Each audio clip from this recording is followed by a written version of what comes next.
morning. Rise and freedom. I'm Austin Peterson. You're watching and listening to the Wake Up America show on the For Liberty Network. I'm in such a good mood. Let some of this rub off on you. You know, you are, if you can see who your friends are and who you surround yourself with, then I can show you your future. So I surround myself with the best of the best. When it's live at 7:05, I'm hanging out with Quest Fanning, Dad Bod Baboon, Barney Styles, Floby Tenderson, Mighty Megatron, Jose MMA, LW78, Cecilia H, and Joni Rankin, and Ike Giving a Shits. It's the morning crew, the early morning crew. There's something different about us kids. We're willing to do what others won't so we can live how others can't. You know what I'm saying? Speaking of surrounding yourself with great people, I'm glad you guys enjoyed the interview that I did with Dr. Marian Mass yesterday. We are in talks to give her her own show. Hope it can happen. I'm going to do my darndest. How fun would that be? How cool! Culturama, Liberty Tonight, Health Freedom. What do you think this show's title should be?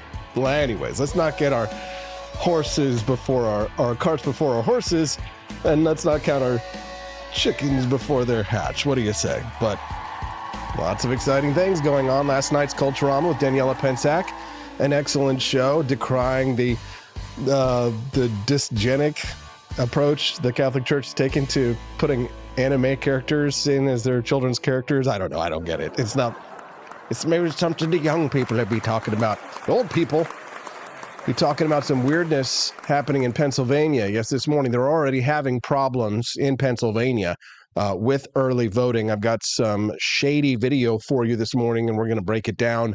But we're also going to talk about the big picture. With less than a week until Election Day, Kamala Harris and Donald Trump are making their final pitches to voters in the race that remains deadlocked.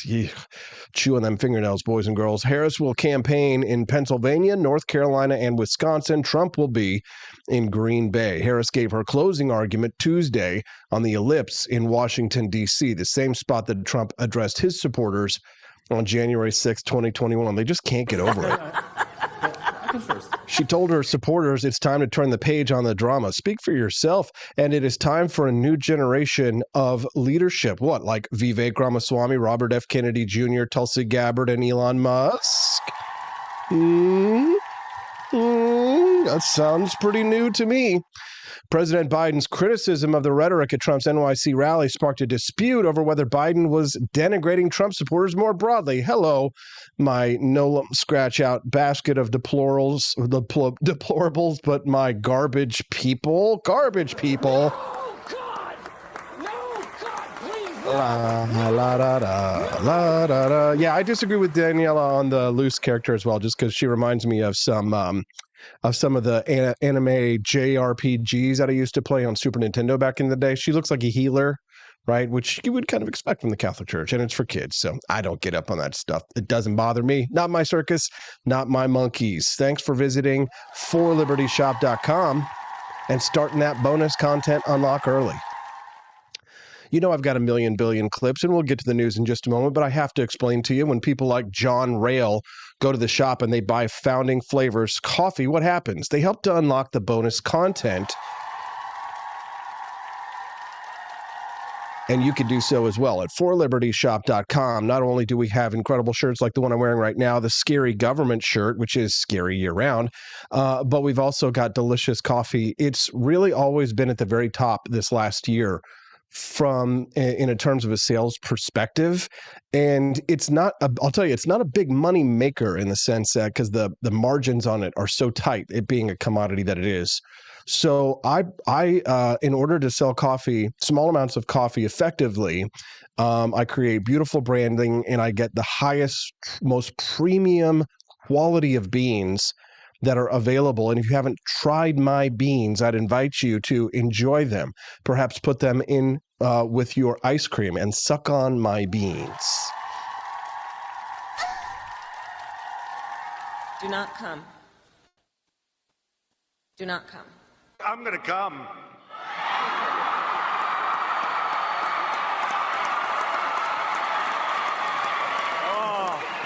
Already started off pretty early with the dirty. Trump accused Democrats of conspiring to steal the election in his Tuesday rally in Allentown, Pennsylvania. He also claimed he's already winning the election based on early voting data. I'd be careful about those kinds of claims, at least the latter ones, but the former ones might have some merit. Take a look and listen to this. And be warned, it might piss you off. I have a question. I have to bring someone here about 4 o'clock to vote. Are they I'm going to ask you to talk to Are they this. going to turn everyone down? I'm going to ask you to talk to this gentleman because the voting is closed right now. It's closed. I just want you to talk to this gentleman. We have the right to vote until 4:30. I get you. Here's Why what is it happened. closed? Let me explain it to you. Please. Okay. This process is very slow and grueling. That doesn't matter if we're Very online. slow and grueling. Doesn't matter if we're online by 4:30. We have the The right reason to why it vote. had to close was because a high volume of people wanted to do this. Slow and grueling. Well, then they So have to had wait till everyone's. They had to cut the line at 1:45. They cut the line at 1:45. 1:45. You hear that, everyone? They cut the line at 1:45. Here's This the is format. voter fraud, by the way. No, it's who not. Yes, it is. Oh, voter protection. I heard about that on X. Yeah, there's a lot going on. Oh, X, Elon Musk. Let's see what that's Contact from. the county commissioners to complain. This is, and so Absolutely contact the county commissioners to complain. Boo! You cannot do that. You cannot think do that. This is voter fraud. This is voter fraud. See that, everyone? They cut the line, even though we have till 4:30. Election fraud here in Bucks County. And you have an oath. I mean, don't you care? I mean, like, really? This is ridiculous. Where's the commissioner?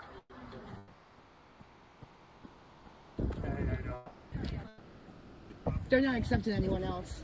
Oh, did they cut off for today? They cut it. Barney Styles, did you just quote Orgasmo on my podcast in my Rumble section?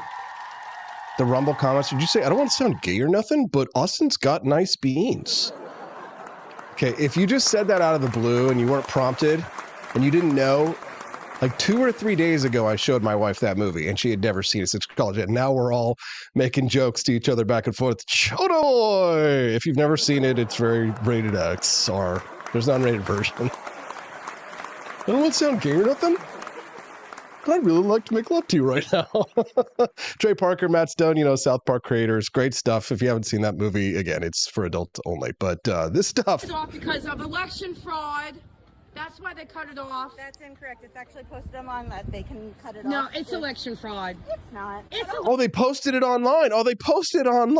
Oh, guys. It's posted online. They posted it online, so you don't have to obey the law. You don't have to follow the Constitution. You don't have to go according to your own rules. You could just make up the rules as you want if you just post it online, right? election fraud. What are you voting for the left? It's election fraud. Get him, lady. I want to know who that lady is. Until 4:30. Everyone in the line has the right to vote. Stay in Until line. Don't 4:30. leave. Don't leave. No, this is election day. Do not leave. This is ridiculous. I just got a video. Don't leave. Let me remind you guys of a little bit of guys. This is time to get mad. Time to get angry. Time to get your Brooks Brothers suits and riot. I'll never forget my very first election I could vote for in the year 2000. That was Bush versus Gore. There was a major controversy that erupted in Florida when ballots were being recounted to determine the outcome of the presidential election. One of the pivotal incidents occurred on November 22nd of 2000 at the Miami-Dade Canvassing Board. Later, this incident was dubbed the Brooks Brothers Riot, involving a group of Republican operatives and supporters who protested and attempted to disrupt the recount process. They did that successfully. The situation unfolded when the canvassing board decided to move the ballot recount to a smaller room on the 19th floor, limiting public access Due to space constraints, concerned that this would compromise transparency, about 30 Republican operatives, many of them in nice suits, I've got pictures and video for you in a second, demanded to be allowed in the recount area. The protest escalated with protesters banging on doors and shouting to stop the recount, believing it would unfairly benefit Al Gore. The riots succeeded in halting the recount temporarily, and the intense pressure ultimately contributed to Miami-Dade County's decision to stop the manual recount altogether. This event was actually one of several during the contentious Florida recount, which the Supreme Court actually ended that ruling with a ruling, Bush versus Gore, in December 12th of 2000, effectively awarding Florida's electoral votes and the presidency to George W. Bush. That's how you Republican. Say what you will about the Bush years, but those Republicans, they didn't walk away when they were denied their rights. They did not leave when things were getting hot and heavy. And it's not about violence. It's about doing what Maxine Waters says. You get together, you get a crowd going like this. Stop the count, stop the fraud, stop the count, stop the fraud, stop the count, stop the fraud.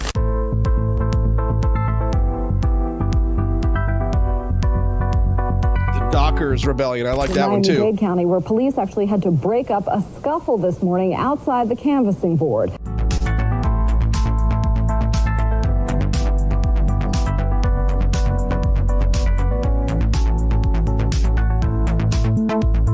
I love it. This leftist video playing this. They were Republican protests. They were paid to disrupt a presidential vote recount. They were paid because they're paid by the Republican Party to ensure that there is a fair count, they're paid to disrupt the presidential vote recount. This is how the left defines the narrative, by the way. But let them do the narrative if that's what they want. Make all the videos that you want, but do not walk away when things like this happen. You get a crowd going, and you stand there and you ensure that you get your right to vote. That's what these Republicans did. Men and women. May have helped George W. Bush win the House. No, it absolutely did.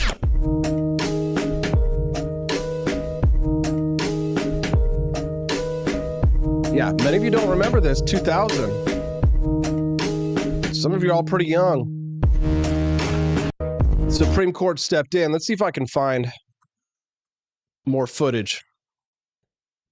Republicans setting up the Brothers Riot. There you go. Oh, I'm not playing Sam Sater. No, screw you, Sam Sater. It's just funny because like everything is always about, from the left's point of view. Brothers Riot we got to get better at telling our stories, guys. We need more storytellers. That's why I'm making movies. Made during the 2000 United States presidential election. Well, there's Roger Stone shutting down the recount. He was for Trump in 2000. Look at that. What a great picture. Roger always looked old like that. After demonstrations and acts of violence, local officials shut down the recount early. Many of the demonstrators were paid Republican operatives.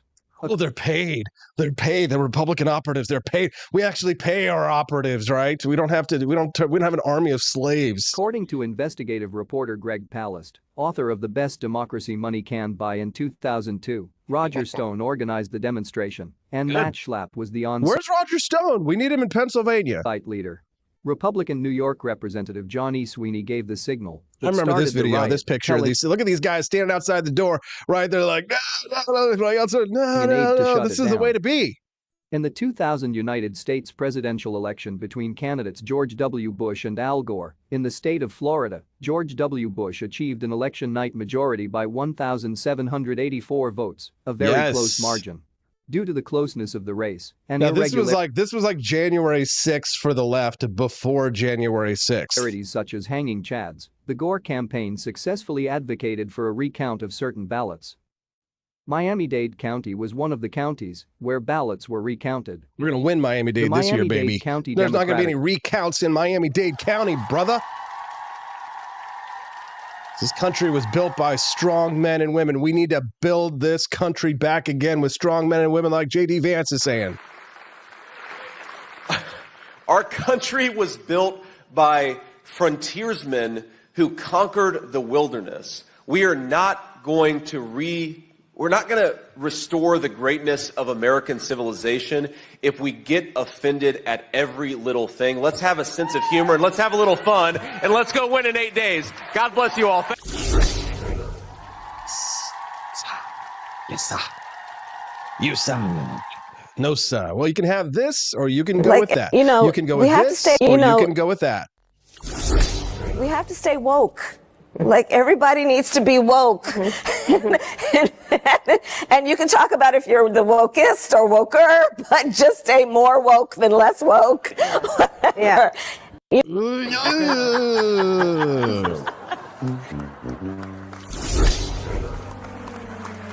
years of that. 8 years of that. 8 years of that. And then, you know, just imagine what it's going to be like on election night. It's not looking good for the Democrats in the polls, especially they keep having Joe Biden come out and call half of the country garbage people. What are we, like Oscar the Grouch? Hold on, we'll get there.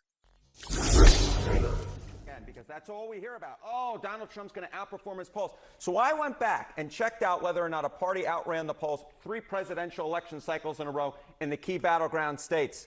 It's never happened. It's never happened. 0 times since 1972. So if the polls are going to underestimate Donald Trump once again, that would be historically unprecedented. Now, maybe you want to make the argument that Donald Trump himself is historically unprecedented, but what normally happens is the pollsters catch on. Hey, we're underestimating. We're not taking into account some part of the electorate. They make adjustments, and I think that helps to explain why we have never seen that the same party has been underestimated 3 times in a row in presidential elections, at least over the last 52 years. And Harry, you're seeing other evidence here that a polling miss, as we'll call it, wouldn't necessarily even benefit Trump as much this time. Yeah. So, you know, if we went back to 2020, right, all the polls, Pennsylvania, Wisconsin, Michigan, those 3 key Great Lake battleground states, they favored Trump by a wide margin. But there was this group of pollsters that actually had Trump out ahead. And indeed, Donald Trump's best polls in 2020 were 8 points better than LW78 in chat says, I am like Oscar, yes, roasting people outside my garbage can.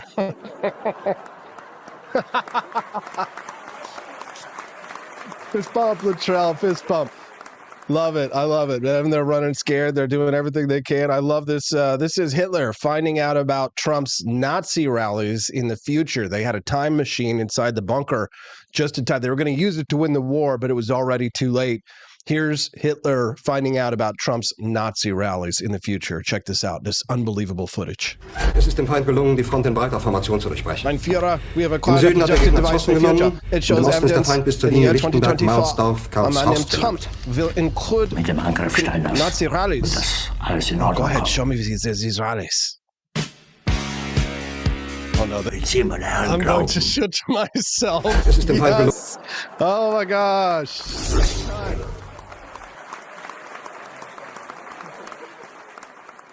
After the Democrats spent more time analyzing a comedian's joke at a rally than they did the attempted 2 assassination attempts on President Trump, Jon Stewart of The Daily Show had to get involved. Raise the alarms. The opening act, grabbing headlines for all the wrong reasons. A comedian who offered unfunny, racist, cringeworthy jokes. Basically calling Puerto Ricans trash. The most repulsive racial jokes about Latinos. Disgusting and hateful. So incredibly crude. Frankly, just too X-rated to play here. Extremely vile so-called jokes. Extremely vile so-called jokes. She name-checked my comedy album from the 90s.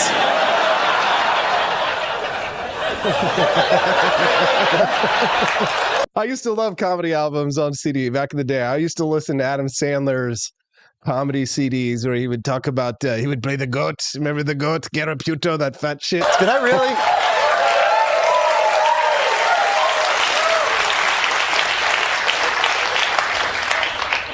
I don't know who's AI, me or that guy. Now, obviously, in retrospect, having a roast comedian come to a political rally a week before Election Day and roasting a key voting demographic, probably not the best decision by the campaign politically. But to be fair, the guy's really just doing what he does. I mean, here he is at the Tom Brady roast a few months ago. The great Jeff Ross, ladies and gentlemen. Jeff is so Jewish, he only watches football for the coin toss. Gronk, you look like the Nazi that kept burning himself on the ovens. Kevin is so small that when his ancestors picked cotton, they called it deadlifting. Yes, of course. Terrible. Boo. Yes.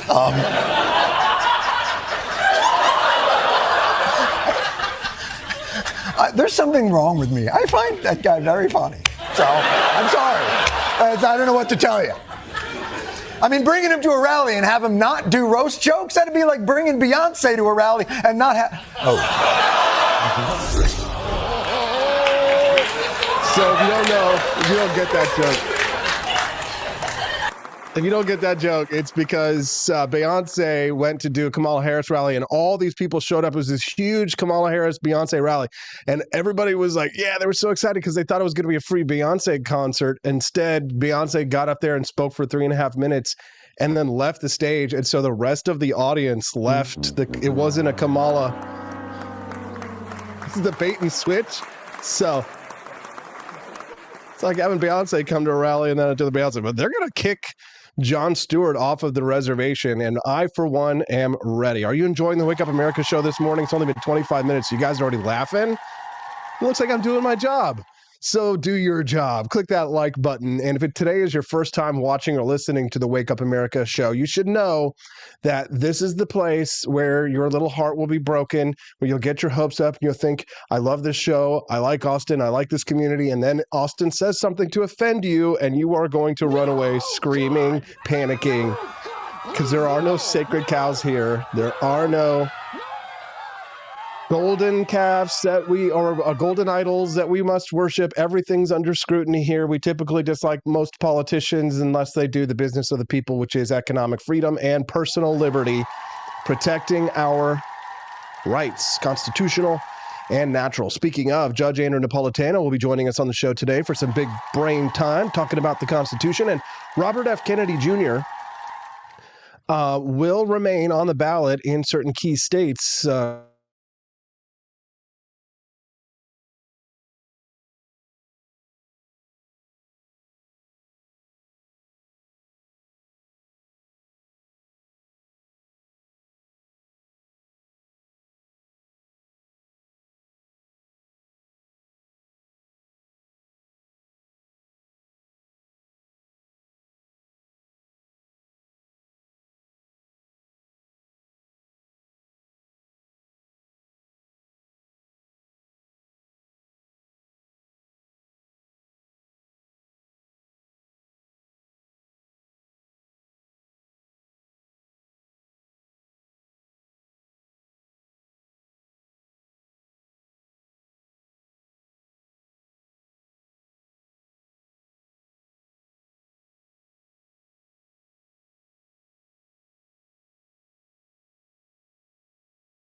Okay, so won't go to a long explanation, but the computer just turned off, turned back on again.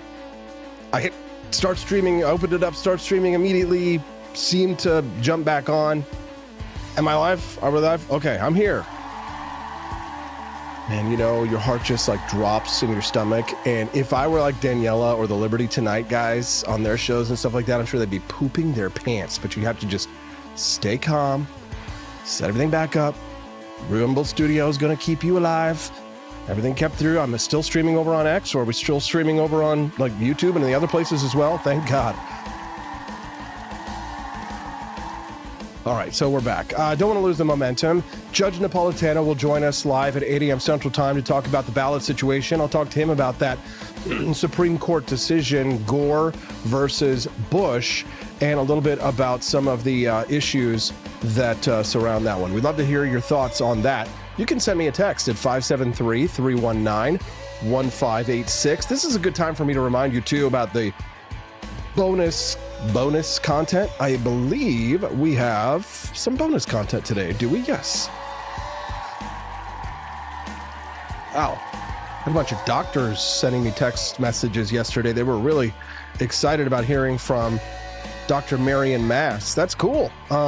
Let's see. MD, PhD, FACS guy contacted me. I'll get back with you. Post-haste, Michael. There's so many wonderful and exciting things happening here over on the For Liberty Network. It's not just my Wake Up America show 5 days a week. It's also our friends over on Liberty Tonight, Thursday nights, 9 to 11 p.m. Central Time. I'm looking forward to seeing what the guys have cooked up for us on Halloween night. Sure we'll have some hootenanny and some hijinks. Looking forward to that. And we are always excited to have Remzo Martinez on the program today. Remzo will be joining us at 8:30 a.m. Talk about the situation happening in Pennsylvania with some of the weird ballot, the weird voting situation happening on there. Do I still have that clip? I want to make sure. Yeah, because I know people might just be tuning into the show for the first time. I want them to see this and hear this of what's going on in Pennsylvania right now.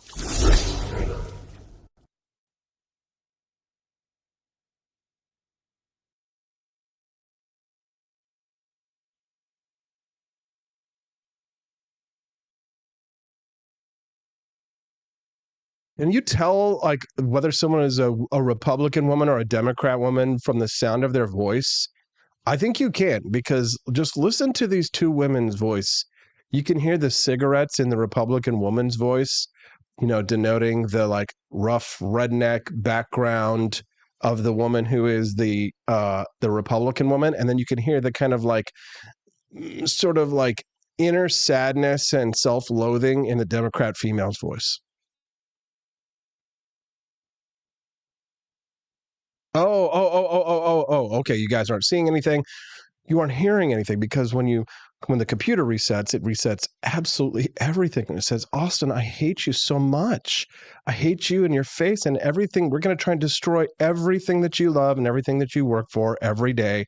That's the gremlins in the machine. I have a question. I have to bring someone here about 4 o'clock to vote. I'm going to ask you to talk to this. Are they going to turn everyone down? I'm going to ask you to talk to this gentleman because the voting is closed right now. It's closed. I just want you to talk to this gentleman. We have the right to vote until 4:30. I get you. Why is it closed? Let me explain it to you. Please. Okay. This process is very slow and grueling. That doesn't matter if we're online. Very slow and grueling. Doesn't matter if we're online by 4:30. It's a slow, grueling process that, you know, democracy is difficult, right? Remember, but we are a democracy, right? Remember, you're supposed to be protecting the vote. I'm not saying that I think we're a democracy. That's what they think. It had to close was because a high volume of people wanted to do this. Slow and grueling. Well, then they have to wait till everyone's. They had to cut the line at 1:45. They cut the line at 1:45. 1:45. You hear that, everyone? They cut the line at 1:45. Heartland Okie over in the chat says, this is why you need a prayer before every broadcast. Amen. No, it's true. When I was in college, I used to call my grandmother, Grandma Hazel, who I named my sweet little baby daughter after, and we were very close. And I would call her in the mornings on my way to college, catch up with her, and then right before, because the parking situation at the university, Missouri State University in Springfield, I'm sure it's still horrible, but it was terrible then in like 1999, 2000-ish. 2001, and I would call my Grandma Hazel and I would ask her to say a prayer for me to help me find a parking spot. And would you believe it? I got that parking spot every darn day. I was running. Jenny, Yeah, so I do need a prayer. If you guys wouldn't mind, somebody out there, say a prayer for me, because I have no power over the Almighty or the supernatural because my situation. Is voter fraud, by the way. Who is not? Yes, it is. Oh, voter protection. I heard about that on X. Yeah, there's a lot going on. Let's give it up for the lady who heard about it on X. Contact voter protection. Let's see what Contact the county commissioners to complain. This is, and so, They should be there. So you don't think this is voter fraud? This is voter fraud. Get him, lady. See that, everyone? They cut the line, even though we have till 4:30. Election fraud here in Bucks County. And you have an oath. I mean, don't you care? I mean, like, really? This is ridiculous.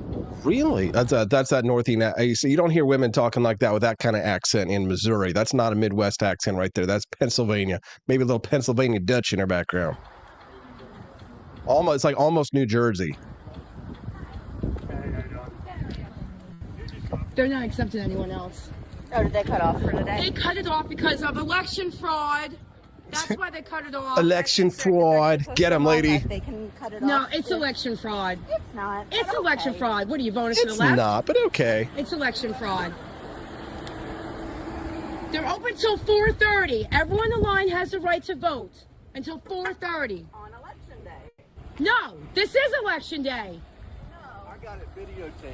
This is ridiculous. I just got a video. Trump supporter. The Trump supporter. Damn. You guys got to be like the Brooks Brothers rioters. You got to get out there in the streets, and you got to get a crowd going, as Maxine Waters says. You got to show up like the Brooks Brothers boys did at the riots in 2000. The Brooks Brothers riot in Florida, the most dangerous man in politics, Roger Stone, at least at the time, helped George W. Bush win that election by not allowing them Democrats to get out there and to count those ballots in secret. The Brooks Brothers riot, Maddow and Scarborough, two view of the Brooks Brothers riot of 2000. Oh, God, I do not want to hear. No, we're not hearing. Rachel Maddow. Look at this. Isn't this funny? We always let the left write our history. This is why I'm getting into the media business. This is why I'm doing what I'm doing with the Wake Up America show. This is why I'm going to be producing documentaries and films. Because look at this. The left has written our narrative. We let the left write our stories. And it's time to stop. Look at this. Look at these boys here breaking in. They're not going to let the Republicans in. The Republicans are like, oh, no, we're coming in. We're coming in. Look at this. Here we go. Here are the Brooks Brothers. This is 2000 Bush v. Gore. Look at that. Look at that. Look at him knock on that door. He's not going to let them shut the door. They're demanding that be in. Let us in. Let us in. There we go. They've insulted officials entering the county room. See, this is the left writing our story, writing our narrative. They allegedly threatened, right? They didn't actually threaten. They allegedly threatened. This is how the left is writing. Are you seeing this on the bottom left of the screen here? Let us in, let us in. Look at the left. It says, they insulted officials entering the counting room. They allegedly threatened officials entering the counting room. You're a whore. You're a whore. You're a whore. Get them. Get them, Republicans. A newspaper reporter noticed the group's expensive jackets. Oh, here's the conspiracy, guys. Here they are. Here they are. Oh, look at that expensive watch. And the event became known as the Brooks Brothers Riot. Yeah, Florida Republicans. Back when Republicans had do not leave. We're going to talk to Remzo Martinez about this today on the show at 8:30 a.m. Central Time. He's with the Pennsylvania Chase, Cliff Maloney and others. Cliff is so busy right now that he doesn't have time to be with us on the show. I'll try and get him at least one more time before the election. But with all of the shenanigans that have already begun out in Pennsylvania, he needs to be completely focused on his mission to help them. Because if they win Pennsylvania, well, from now on, it's going to be America first, okay? America first. That's right. And then this next clip should speak for itself. What would a second Donald Trump term look like? Well, he cannot be the next president. Because if he is, you can't imagine the things that he's going to do. Mexico, Canada. We can't go to Canada because eventually Canada will become annexed to America. And shoot visitors to the White House. Yeah, that means he can shoot the First Lady. We're going to see violence, the likes of which we didn't even see on January 6th. Make it illegal to run against him, to throw his opponents in jail, to shut down the media. He will make himself into the Fuhrer, and he will make everybody raise their hand and salute him. Using martial law against the American people. Terminate the Constitution. To rewrite the Constitution. Create mass internment camps. Throw everyone into Gitmo. Might be sent to jail, or their rights might be suppressed, especially minority groups in society. You might have any number of things happen to you and your family. Every one of us, our freedom, our liberty, none of us is safe. It's going to have people around him executing against an enemy's list. Assassinate generals. Ordering troops to attack American citizens. Trump's very well-armed and extremist base will try to kill people. He's going to basically burn the house down. he will unravel the institutions of our democracy. Draw similarities between Mussolini and Hitler. Adolf Hitler and Benito Mussolini. Makes Donald Trump even more dangerous. Wants to take away your vote. Senate and the House are immediately going to be paralyzed. People will begin in their minds to censor themselves. They might say, well, maybe I shouldn't say this. This is the end of democracy. I think that could be the end of our democracy. But democracy is dead if Trump is reelected. Cozy up to Putin that democracy will be at risk. The absolute destruction of the Justice Department as we know it. The Justice Department could be entirely transformed. I am really concerned about that. Every person who was associated with the attempted coup elevated in the administration. If he's reelected, he will curb transgender rights. The end of the rule of law. Arrest political opponents. To persecute, not prosecute, but persecute his enemies. Take a wrecking ball to the rule of law. He's going to make the law. Everyone else will have to follow. A vote for Donald Trump may mean the last election that you ever get to vote in. To go after the independent and free parts of American civic life. He would tear down our institutions. Purge the government of employees. Department by department effort to weaponize the powers of the government. To use the military to quash protests. Ridding the government of all democratic safeguards. Junking American democracy as we have always known it. That he would try to stay in office beyond a second term. That he would never leave office. There's no question. Trump is reelected, he won't leave. Donald Trump will never leave office voluntarily. And what that means is that everybody who wants us to remain a republic has to put every other thing aside and work together urgently right now to stop that. Oh, God. Guys. It's like Maddie Megatron said, stop selling me on Donald. I'm sold already. Yes. If you're enjoying the Wake Up America show, make sure you click that like button. If you do, then and you enjoy the content as well and you're not subscribed, click the follow button. Our friends over at rumble.com/AP for Liberty who join us in the live chat, you the real MVPs. Doesn't mean we don't like our other audience. Other audiences. In X, I saw the news. Elon Musk says they're working on monetization of live streams, which would mean, oh my God, because we get a lot of people over on X. Matter of fact, I think right now we are #1 on X, which you can see on the right side of this page when I show you what Donald Trump thinks of you. Take a look and a listen to what Joe Biden thinks of you. Puerto Rico, where I'm in my home state of Delaware, they're good, decent, honorable people. The only garbage I see floating out there is just supporters. Or Puerto Rico, where I'm in my home state of Delaware, they're good, decent, honorable people. The only garbage I see floating out there is just supporters. Yikes. Garbage people, huh? Maybe that's Joe Biden's deplorable moment. We'll have to take a seat. But some people are saying worse things like this. All the trailer parks are all covered. All of the people up in West Virginia in the hills, they covered. They got them all the way there to Wall Street. He did that. And we sitting there talking about the white women. Forget the white women. They're going to do what they white.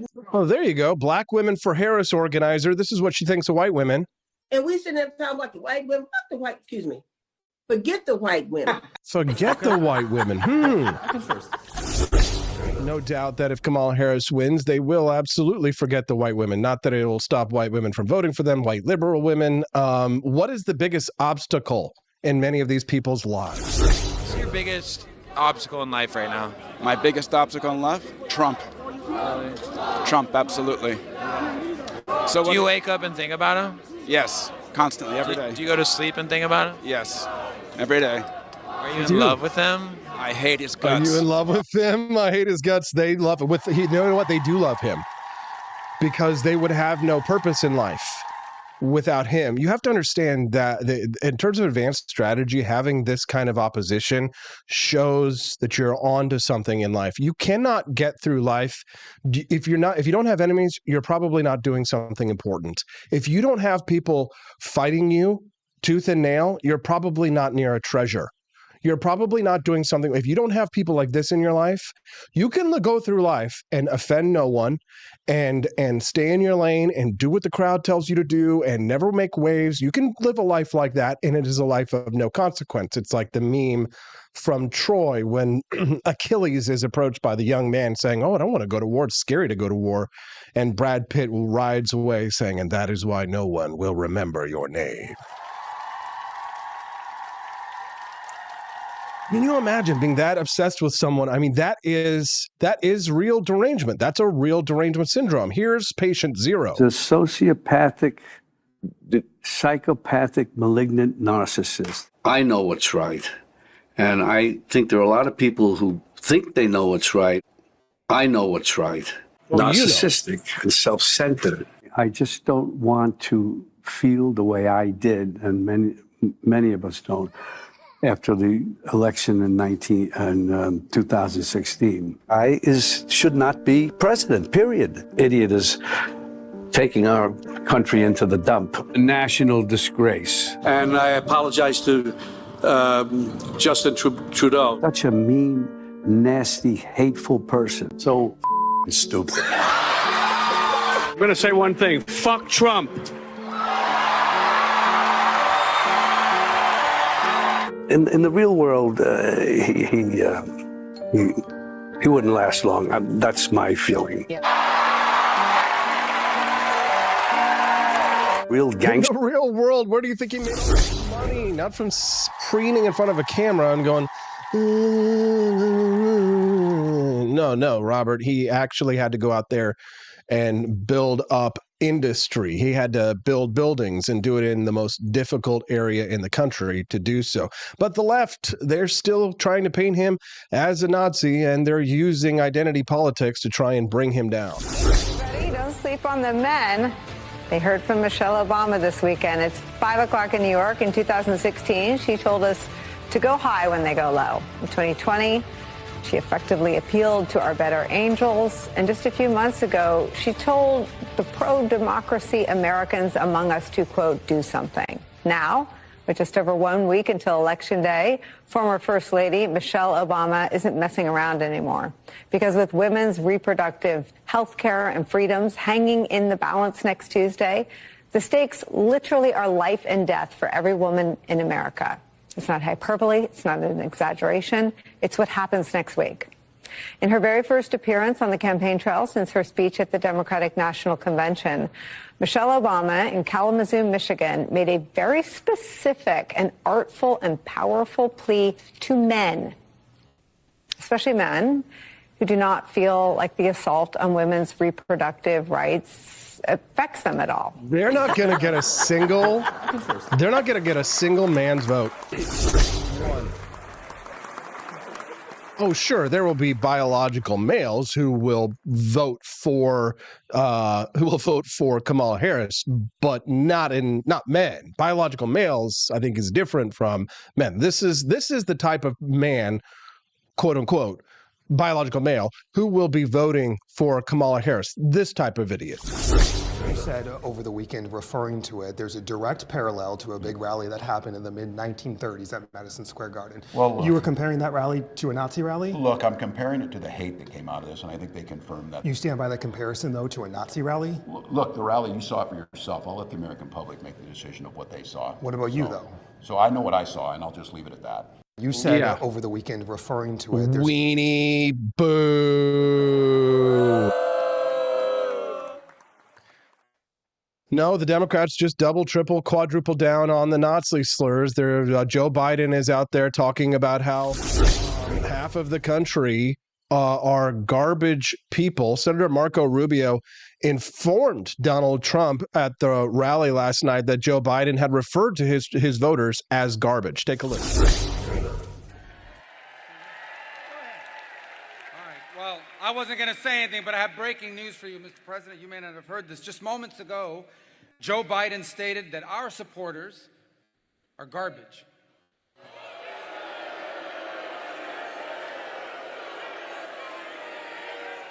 Are garbage. He's talking about the Border Patrol. He's talking about nurses. He's talking about teachers. He's talking about everyday Americans who love their country and want to dream big again and support you, Mr. President. And I hope their campaign is about to apologize for what Joe Biden just said. We are not garbage. We are patriots who love America. And thank you for running, Mr. President. Let's see how Mr. President responds to that. Wow.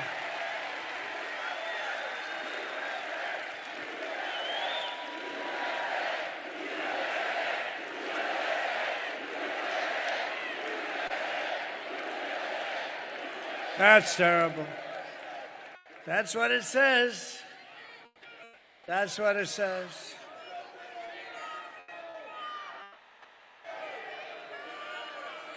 So you have, remember Hillary, she said deplorable, and then she said irredeemable, right? But she said deplorable, that didn't work out. Garbage, I think, is worse, right? But he doesn't know, you have to please forgive him. Please forgive him, for he not knoweth what he said. Actually like that. Good for you. Nice to see him take the high road every once in a while. President Trump responding to the remarks. CNN throwing up chaff for President Biden. Sure, a quick, clean getaway from that remark. Say though, Bakari, he was in his house, the White House. He was in his house doing this, and the reporting is that there are places that he can be useful, but he's not everywhere like you might expect a sitting president to be for his vice president. I don't know that I would expect this president to be everywhere in this moment. I mean, look, a critical element, any coach will tell you, any CEO will tell you, a critical element of running a team and winning is assessing the strengths and weaknesses of your team members and making sure you allocate them in the right way. Joe Biden has never been a big arena speaker. He's never been the most fluid speaker. And by the way, as someone who had a stutter growing up, it's very obvious to me that there's an apostrophe at the end of supporters there. He was referring to the garbage spewed by supporters, not simply the supporters themselves. But Joe Biden has been on the campaign trail. He's best getting ice cream in Maryland. Squeeze me? Hold on one second. There was an apostrophe in there? Hold on a moment. So I need to hear that one again. He's talking about his supporters. Spewed by supporters, not simply the supporters themselves. But Joe Biden has been on the campaign trail. He's best getting ice cream in Maryland like he was today. He's best showing moments of empathy in Arizona like he was last week. He's best with union folk. By the way, Trump is starting to lead in Arizona as well. How it started versus how it's going. Joyful warriors. Joyful warriors. Never again. Never again. Never again. They were joyful, but now they're no longer joyful. Ugh.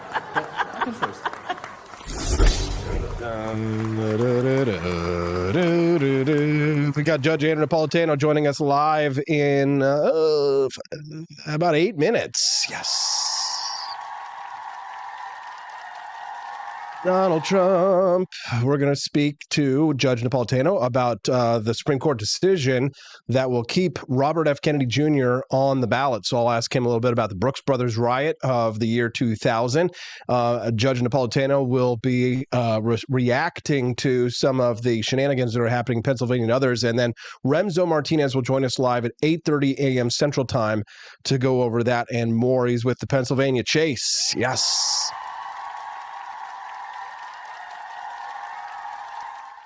We'd love to hear from you this morning. You can send us a text at 573-319-1586. Again, the text lines are open at 573-319-1586. Or Puerto Rico, in my home state of Delaware.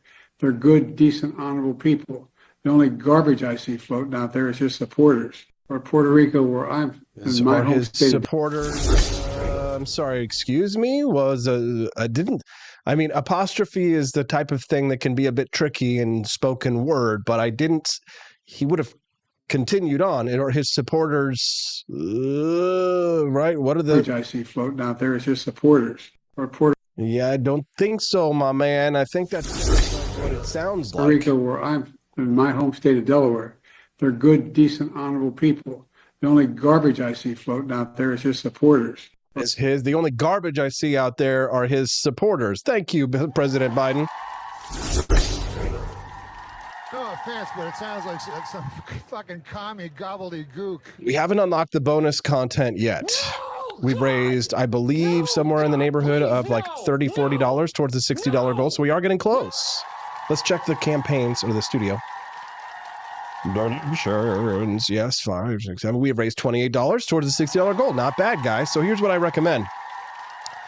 I got to go to a quick commercial break to go get Judge Napolitano on the show to talk to him about ballot stuff. But before I go, I want to remind you that you can go to forlibertyshop.com and get yourself some delicious Founding Flavors coffee. And when you do, that helps to unlock the bonus content during the show. This week, I'm featuring my top 3 favorites, including Franklin's Electric Elixir, Thomas's Painkiller, and Madisonian Morning. That's what I'm drinking this morning. And man, it's a lot of caffeine. The light roasts. It's the secret. You would think the dark roasts would have the most caffeine, but the longer they cook it and the darker they make it, the more the caffeine gets cooked off. But the light roasts, like the Madisonian Mornings and the Jeffersonian Java, that's where you get if you're like me, you're a caffeine drug addict, then you can get a box of Madisonian Morning Founding Flavors coffee. This is the kind of thing that when somebody comes to visit, you serve it to a guest and they're like, oh my God, this coffee is delicious. Where did you get it? And you show them the box and they're like, oh my God, you want this on your shelf. It's absolutely beautiful. You can also get Thomas's Painkiller as well. Founding Flavors coffee at Franklin's Electric Elixir. I have to tell you a real quick story before we go, because a lot of you guys have made substantial contributions to the Wake Up America show. I had a really I don't know how you would describe it, but I felt like a serendipity in this moment the other day when I sat down with Andy Opperman and we were talking about the future of the For Liberty Network and the projects of the things that we're working on. I won't go into great details, but when I sat down in his office, it looked like the office of a man of a Renaissance man, of a man who has a wide diverse variety of interests and a history, right? Historic items sitting on the shelf. And then as everything started to come into focus, because I'm focused on him, not so much all of the interesting artifacts and things that are around his office. I'm sitting down with Andy chatting about projects, and I start to realize that the items that I'm looking at on the shelf, I get a little distracted because I see, oh, look, there's the MAGA hat from the shop, right? The dark MAGA hat from For Liberty shop. And then I look over and I see the glasses, the stained glass Founding Fathers collection. I see a box of our coffee sitting there on the shelf. I see the Don't Tread on Me doormat. I see God, I could list them all off. I had to take pictures of everything because I was just so in awe. He had all of the Founding Fathers Buddhas, the Donald Trump Buddha. He even had the big head of Ludwig von Mises, the bust that I 3D printed. And it's so much work that I won't do it for anybody else. So he gets the only one. There you go, Andy. And I was like, this guy is on board. And I want to thank you for that, because I know certain people out there like Cecilia and Quest and Camellia, as so many of you have become, you're on board, you're fully invested, you're bought in to what we're trying to do over here on the For Liberty Network. And I just have to say again, thank you so much for all that you do to help support the Wake Up America show. We have unlocked the bonus content every single day since we started this almost half a year ago, and it's been a huge financial success for us. Now, we haven't unlocked the bonus content yet today, but I feel like we will. So head to forlibertyshop.com, buy in, get invested in the future of liberty. We're bringing liberty back, baby. Enjoy the commercials. We'll be right back on the Wake Up America show. We'll be here with Judge Napolitano. It's big brain time on the For Liberty Network.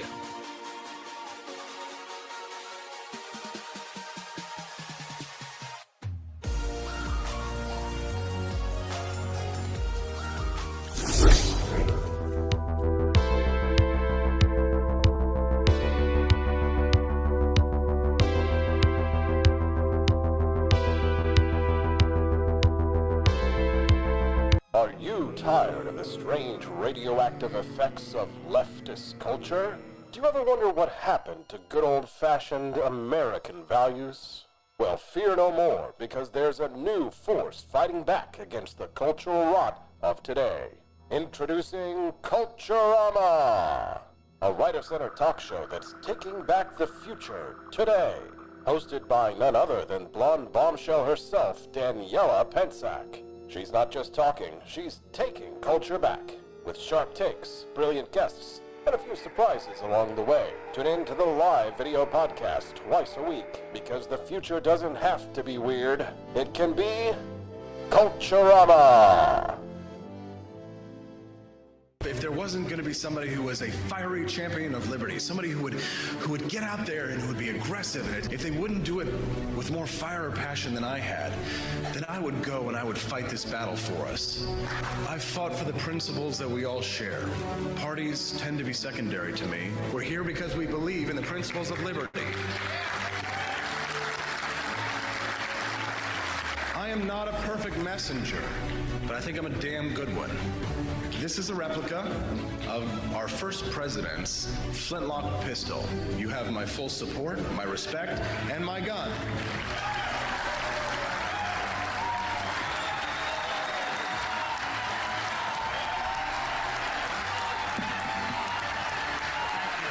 I think that the heart of my philosophy is much more libertarianism than well, that's the fashionable word these days, I guess. A conservative is no longer just that. He's a libertarian and always has been.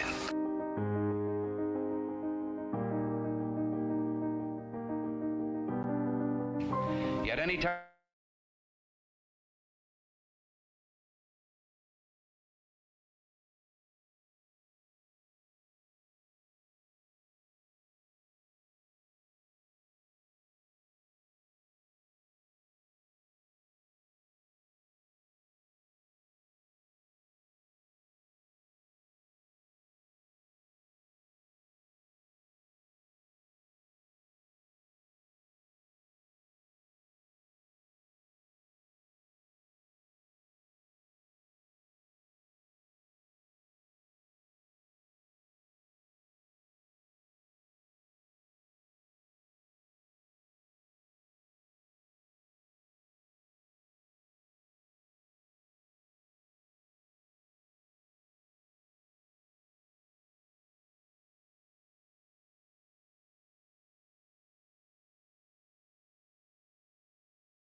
prices and big government? Don't be a ghost of your former self this Halloween.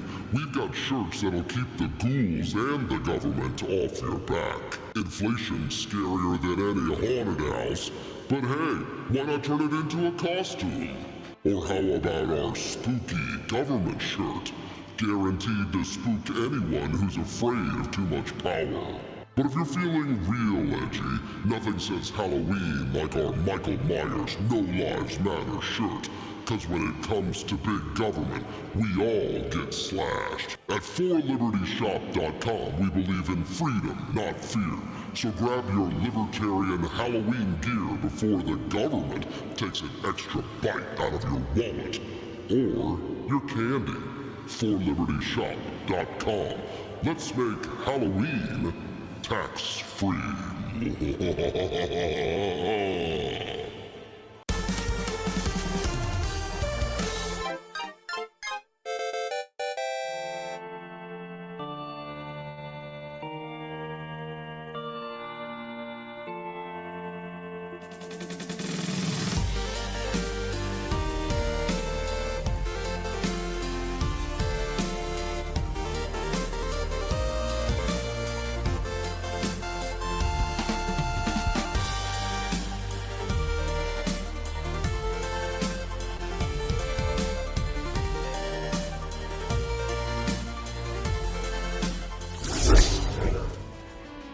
Hey, sorry about that, guys. We've been having little technical issues this morning. Computer just reset, but we're back. It's the Wake Up America show, and I'm glad and thankful you stuck around. It's big brain time. Judge Andrew Napolitano, one of the leading lights in the fight for liberty, and certainly one of my greatest inspirations, is just the man I want to talk to about this Supreme Court case that will ensure Robert F. Kennedy Jr. will remain on the ballots in the states that he has requested to be removed from. There has been a history of courts getting involved and affecting outcomes of elections. Will this be one of those cases? And he's got a great column at judgenap.com we're going to give you a sneak preview of as well. Two wings of the same bird. Napolitano joins us live this morning, Judge. Nice to see you. I'm glad you enjoy my scary shirt today. It's a terrifying shirt. It just has the one word government on it. An early happy Halloween. Yes, thank you very much, Judge. I'm thankful to have you here as usual. Let's get right into it. There's just the technical question here, and then there's the question of how it might impact the election. But Robert F. Kennedy Jr. was trying to remove his name from certain ballots, but was unsuccessful. What are the machinations of this? Well, the current Supreme Court, for the most part, has taken the position that there are areas of human governance exclusively within the purview of the states, and the Supreme Court should not interfere with them. And the crafting of ballots is one of them. Now, they don't always follow that. Colorado attempted to keep Trump off the ballot on the basis of a plain reading of the 14th Amendment. If you've been convicted of a felony that involved insurrection, or if you were involved in an insurrection without even being convicted, you can't seek federal office. I'm not suggesting he fits in that category, but I am suggesting there that the argument that the finding of a Colorado state judge to that effect was a sound, legitimate exercise of state judicial power. The Supreme Court of the United States interfered with it. However, when the executive branch of the state says, this is the way we do our jobs, you want to get on the ballot, you give us this many signatures and this many addresses, and we verify them and we put you on the ballot. You do this within a certain time frame. You want to get off the ballot for whatever reason, change your mind, you endorse somebody else, you're no longer able to seek office, you got to do it within this time frame. And if you don't follow the time frames, there's nothing we can do once the ballot is printed, so to speak. That is the Supreme Court deferring to the executive branch of a state government in something that is mechanical. You didn't ask to remove your name on time, and we can't spend the money to take your name off. Now, that's one way to look at it. That's how the court looks at it. My ideological companion on the court Justice Neil Gorsuch dissented without giving a reason, and I suspect that's because he's not a statist. And he basically say, too bad, spend the money, change the ballot. This guy's not running for president. Why confuse the voters in deference to your budget and in deference to your convenience? I'm surmising because there's no opinion given by the court when they decided not to hear the appeal. And that's typical. If they're not going to hear an appeal, they don't give a reason why. And there was no reason given for the dissent by Justice Gorsuch. It was just a simple, please note the dissent of Justice Neil Gorsuch. So knowing his brain, I'm just speculating as to what I think his thinking was. But I'm going to predict that to Bobby, as those of us who know him call him, will get a few million votes. I don't know if it's going to tip the scales or not. I don't know what side they come from. It's hard to put a finger on him because his views do not fit neatly into the Trump or Harris camp. Judge, I love your explanation of this. And, in the ideal world, people will follow the law to the letter as was written and passed by, democratically through the people's elections and the representatives, and the proper checks and balances of government will be done. But Judge, my cynical self, my realistic self, looks at the scenarios that we've had in the past or the current political situation that we have today. And my guess is that whoever is in charge of the local election or the state election, whether they be Republican or Democrat, they would make decisions in the best interest of their own political party, per se. And like in Pennsylvania, for example, you had in 2020, you had an issue where a judge just went ahead and allowed voting to continue on beyond the date that had been established by that legislature. The judge just says, no, we're going to go ahead and allow extended counting beyond that point. And in those scenarios, in those situations, especially in swing states, things like that, they can tip the outcome because of potentially partisan desires on the basis of those who have control in those situations. Isn't that a realistic scenario? Yes, it is a realistic scenario. In the Pennsylvania case, which you've described very nicely, that violates federal law. There would be a reason for the Supreme Court to get involved. Federal law says that the election is over when the polls close on election day, and it can't be extended. This judge extended it anyway. The votes were counted. Joe Biden won the state. Now, there's no way of knowing if Trump would have won the state had they not extended it. I don't think so, but I don't have a precise memory about what the numbers were. So the majority on the court in the Bobby Kennedy situation would say this is not a federal issue. This is a state issue about whether the state's going to have to print new ballots. The Pennsylvania case is a federal issue because Congress has enacted a statute saying thou shalt not count votes after election day. Well, I take that back. Thou shalt not count votes that were cast after election day or received after election day. My mother, she doesn't mind me saying this, who on election day turns 99. I told her, Ma, you have to vote. Well, how am I going to vote? You have to vote early because that ballot has to be received. It's right across the street from where I live. I know, but you're going to use the post office. So one of my brothers went, got the ballot. She filled it out. She signed it. They put it in the mail so that it is received before election day. It's New Jersey.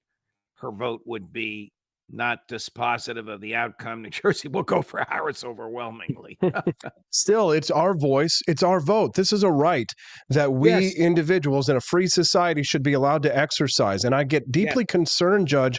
I'm seeing video this morning that I shared with my audience about a voter in Pennsylvania who was turned away at the polls. The law says that the polls are open until 4:30 p.m. A police officer was guiding people away from the line. They closed the line early at 1:45 p.m. that day. I believe this is in Bucks County, Pennsylvania. They closed it early because they said that it was too egregious, too many people to count, and it was a long, slow process, and they were turning people away to vote despite the fact that the rules were that they should be able to vote until 4:30 p.m. What should somebody do in a situation like that? show up on election day. That is not a federal issue, and the state courts wouldn't hear a complaint. They would say, show up on election day. You still have plenty of time in which to do it. I don't know how late in the week you can vote in Pennsylvania. In New Jersey, you can vote until 6 p.m. on Saturday. You can't vote on Sunday. You can't vote on Monday. On Tuesday, you got to show up the actual polls. I don't know what remedies are available for her or this person, if the person could show up the next day or has to wait until November 5th. But the courts are not going to get involved until there's an absolute foreclosure on the person's ability to vote. Judge, not every claim of voter fraud or stolen elections are true, although the last two elections, both sides claim that the results were fraudulent due to either outside interference via Russia, like Hillary Clinton and the Democrats claimed in 2016, or Donald Trump's claims from 2020. Now, Judge, I was born at night, but not last night, and I've read my history about elections. I think it was Joseph Stalin who coined the phrase, "It's not who votes that counts, but who counts the votes." There is a history of stolen elections, including an American history of stolen elections. Two incidents that I can think of specifically, and the third was nearly a stolen election. But the first incident I think of is always the story about Lyndon Baines Johnson's Texas election to the Senate, in which they found ballots floating down rivers that were meant to be counted from districts that were heavily Republican. Lyndon Johnson wins his election. The other story that I can think of is actually a story that I've been working on a documentary for, and I'm very excited to premiere next year, about the Battle of Athens, the McMinn County War. You might have heard this story, Judge, when World War II veterans returning from fighting fascism overseas decided they weren't going to put up with it here at home, when the local Democratic machine, the Cantrells in 1946, tried to count the local ballots in secret and took them inside the local county jail.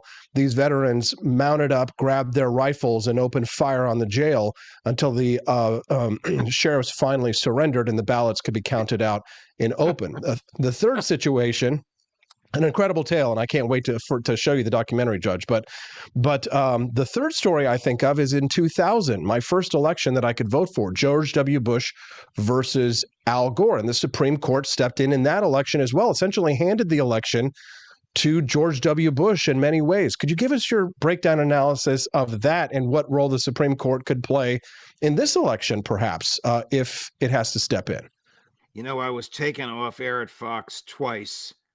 The second time because of allegations I made about the British spying on Trump, which turned out to be true. The first time was because I called Mayor Daley of Chicago and his clan the most sophisticated vote stealers in the modern era. Dales didn't like that.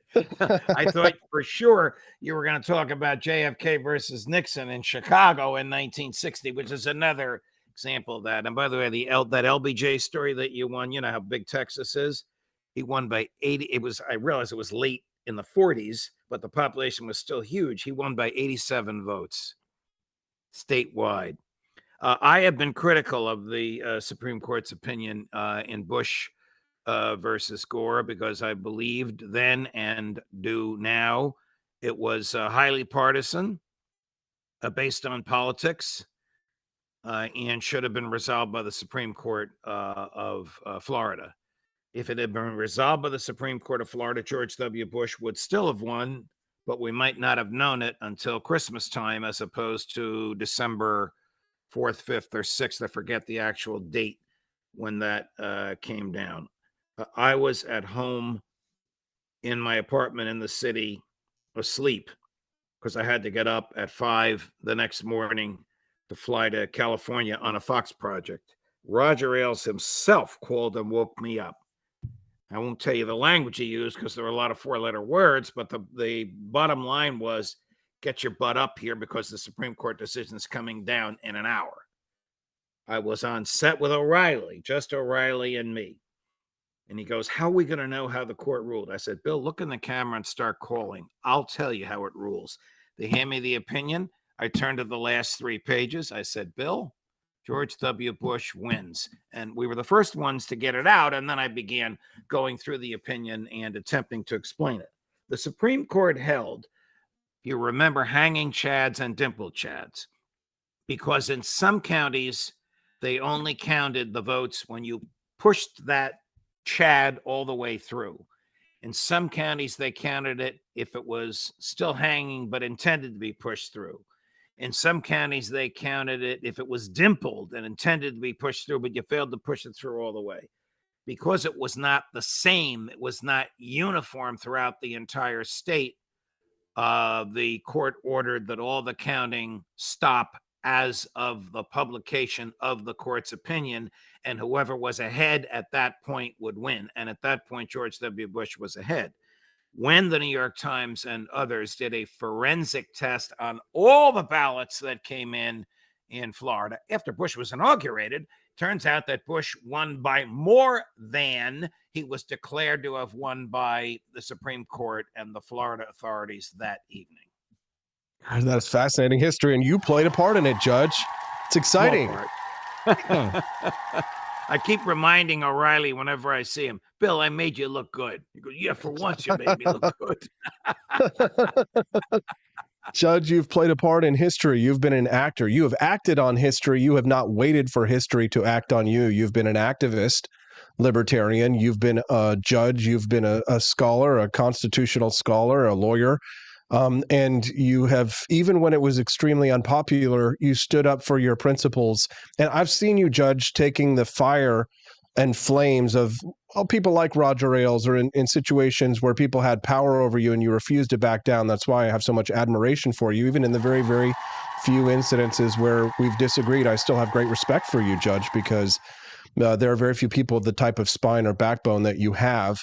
I know you're feeling very conflicted about this election, Judge, and despite the immense amount of pressure from probably your friends and libertarians even in our network, and seeing people like Walter Block and people as Bobby Kennedy, Tulsi Gabbard, so many others getting on the Trump train, you remain unconvinced. And your column this week at judgenap.com talks about how you really don't see a difference between these two major candidates, but I want to allow you to make that case, and then I'd like to inquire about it. Well, the conflict, and I appreciate you raising that, and I don't mind discussing it with hundreds of thousands of people watching and listening to us now. The conflict comes from the fact that Donald Trump has been a friend of mine since 1986, which is when I first met him. And we maintained a friendship. I never imagined, even as late as 2016, that he would ever be president of the United States. He interviewed me for the Supreme Court twice. That is a matter of historical fact. He called me many, many times from the Oval Office and even from Air Force One. He called me as late as a week before Joe Biden was going to be inaugurated to review his final list of pardons and commutations. So with that friendship, and I've become friends with his sons, Donald Jr. And Eric. With that friendship, there is the conflict. But to be intellectually honest, on the issues that mean the most to me and to people that I suggest you embrace our values, which is war and peace, personal freedom, and debt. The three of them will be the same. Excuse me, the two of them, Harris and Trump, will be the same. They both believe in fighting foreign wars, whether there's an American national security interest involved or not. They both will spend trillions more than they will collect, most of it on transfer payments. And they both are in favor of, it's inexplicable because Trump himself was victimized by this as far back as 2015, mass warrantless surveillance. So the mass warrantless surveillance is the camel under the tent for the destruction of our civil liberties that are supposed to be protected under the First Amendment. The debt will crush us and your grandchildren. Right now, the federal government's debt service is more than $1 trillion a year. And war, of course, it has a way of killing innocent people. And it has a way when you're chasing monsters abroad of those monsters following you home. There's no difference between the two of them on that. Is there a difference between their personalities? Yeah, of course. Between their supporters? Yes. Between the way they deliver their message? Yes. But the deep state runs the government. When I said to Trump, I thought you were going to show the JFK files. He said, well, if they showed you what they showed me, you wouldn't show the files either. And then I said, who's they? And what did they show you? He said, sometime when we're together, rather than on a phone call with 15 people listening, I'll explain it to you. Mike Johnson, for whom I have very, very, very little respect, the Speaker of the House of Representatives, was against all of this warrantless spying when he was simple Congressman Mike Johnson. But after the NSA visited him for 2 hours in his office, he suddenly came out and pronounced he was in favor of it. The deep state rules the roost, no matter who the president is. How do we get rid of it then if somebody as close as possible who brings people like Vivek Ramaswamy and Robert F. Kennedy Jr. and Tulsi Gabbard under his wing, and whose vice presidential pick, J.D. Vance, says things like, I'm coming around to the Ron Paul view on the Federal Reserve, et cetera. If people like that, if people like Elon Musk and others, wanting to create, a government efficiency and hack and slash government, and are amenable to libertarians like Javier Milei of Argentina, if those people can't do it, who can, Judge? It would take a Congress full of Thomas Masseys, is what it would take. Right now, 90% of the Congress is in lockstep on welfare and warfare. You have AOC and her crew and Bernie Sanders and his crew on one side. You have Thomas Massie and Rand Paul on the other side. But with the exception of those courageous people, and obviously I disagree with Bernie and AOC on almost everything, but not on civil liberties and war. And I agree with Rand Paul and Thomas Massie on almost everything, but not on Donald Trump for president. You need a Congress full of those people. You need a sea change in thinking. I mean, right now, 1/3 of the American public is dependent upon the government. Medicare, Medicaid, Social Security, selling a product to the government or working for the government. Jefferson and Madison could never have envisioned anything like this. If the federal government shut down tomorrow, 1/3 of the country would starve.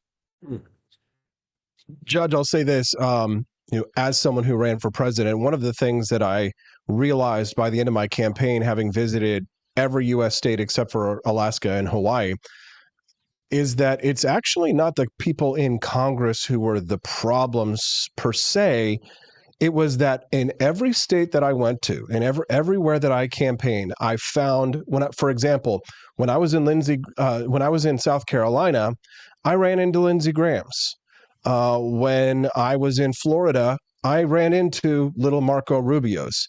When I was in other states, I met people who very much fit that ideological component of the people that were represented. In other words, those people in Congress, they are representative of the people who were there, and therefore the problem, Judge, goes much deeper than simply cleaning house in Congress. This is a cultural problem in the United States that is of the people, by the people, but not quite for the people, if you know what I mean. I know exactly what you mean. I mean, the vast majority of Americans are educated in government schools, and I know their schools hate when you call them government schools. They claim they're public schools, and the government schools don't teach you to challenge authority. They teach you to bow down to authority. I can remember as a young man challenging authority, and I thought my parents were going to kill me. I thought they were going to deny me food at the dinner table. It was so contrary to everything my father, the product of the Navy in World War II, my parents, both the product of the same government schools that I went to, literally the same schools, and in some cases the same teachers, had that authority should be given the benefit of the doubt. Even the great Justice Scalia, when I did a one-on-one with him at the Brooklyn Academy of Music in front of 2,500 people, argued that the government should be presumed to be moral and presumed to be correct. And I, of course, made the opposite argument, that since government is the negation of liberty, since government is a monopoly of force in a geographical area, since liberty is our birthright, the government should be presumed to be immoral and incorrect at every single turn, from 25 miles an hour to any other statute you can think of. The government should presume to be wrong, but that's a really, really minority view. I don't know anybody besides you that agrees with me on that. It's a shame, Judge, but I don't even know if Walter Block goes that far. Yeah, but Judge, this is why we host our shows. This is why, you and I are compelled to speak out about what we believe, because I would feel as if I had betrayed my country if I did not speak up for what I believe to be right, despite not being in the majority. It's not the majority that is just because something is believed by a majority of people doesn't mean it's true, Judge.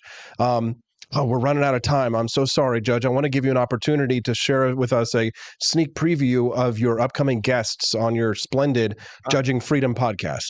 I have a great human being by the name of Dennis Fritz. You probably never heard of him. He is the senior non-commissioned officer in the Air Force and advisor to 4 chairman of the Joint Chiefs of Staff, who wrote a book, Why and How We Were Lied into Fighting in Iraq and Afghanistan, and the Defense Department told him not to publish the book, and he published it anyway. You'll love this guy. He's not your typical non-commissioned officer. He's a very articulate, educated person.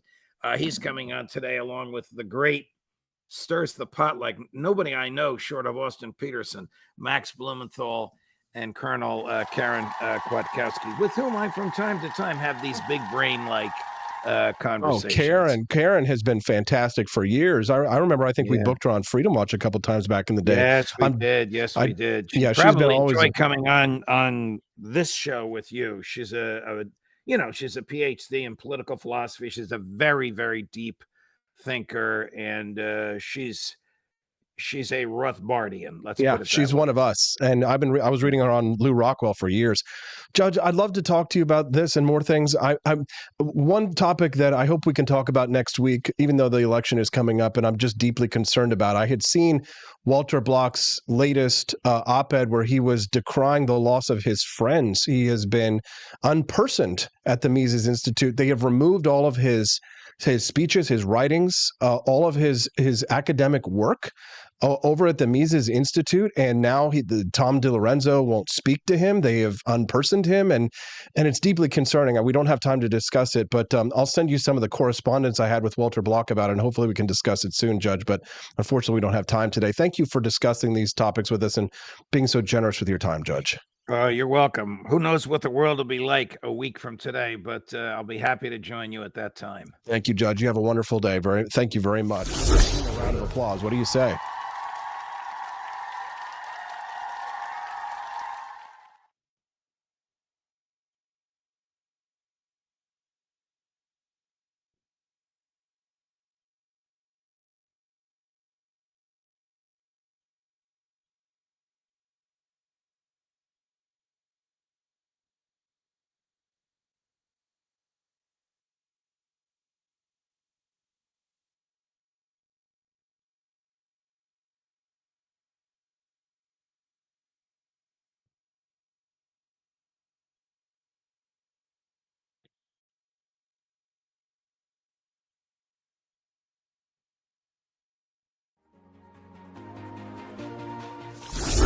Martinez coming up next. He's going to break down the situation for us on the PA Chase out in Pennsylvania and voting locations being closed early. Shenanigans. It's the Wake Up America show on the 4 Liberty Network. I'm Austin Peterson.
That doesn't matter if we're online. Very slow and I have a question. I have to bring someone here about 4 o'clock to vote. Are they I'm going to going to ask you to talk to this. Are they going to turn everyone down? I'm going to ask you to talk to this gentleman because the voting is closed right now. It's closed. I just want you to talk to this gentleman. We have the right to vote until 4:30. I get you. Here's Why what is it happened. closed? Let me explain it to you. Please. Okay. This process is very slow and grueling. That doesn't matter if we're online. Very slow and grueling. Doesn't matter if we're online by 4:30. We have the right to The reason why vote. it had to close was because a high volume of people wanted to do this, slow and grueling. Well, then they So have to had wait till everyone's. They had to cut the line at 1:45. They cut the line at 1:45. 1:45. You hear that, everyone? They cut the line at 1:45. Here's your. This is voter fraud, by the way. No, it's who not. Yes, it is. Oh, voter protection. I heard about that on X. Yeah, there's a lot going on. Contact voter protection. Let's see what Contact the county commissioners to complain. This is, and so you don't think this? The reason I had to close it early is because I come from a middle class family. Good morning. Rise and freedom. I'm Austin Peterson. You're watching and listening to the Wake Up America show on the 4 Liberty Network. Looks like we might have gotten featured over there on the front page of Rumble. What's up? Please click like and follow the show if you're joining us at rumble.com. You want to click that follow button underneath the video that you're watching right now so you can find us again tomorrow morning. So what's going on out there in Pennsylvania? I've got my PA boys on the line. Remzo Martinez, Cliff Maloney working their butts off, trying to protect people's right to vote and get as many ballots as they can for Republicans and Donald Trump out in Pennsylvania. Let's hear from Remzo because, man, Cliff Maloney, very busy these days. Remzo, welcome to the show, my brother. It's nice to see you again. Austin, always a pleasure to be here. Remzo, you heard that video. You've seen this. You know a thing or two. Take it away, man. What's going on?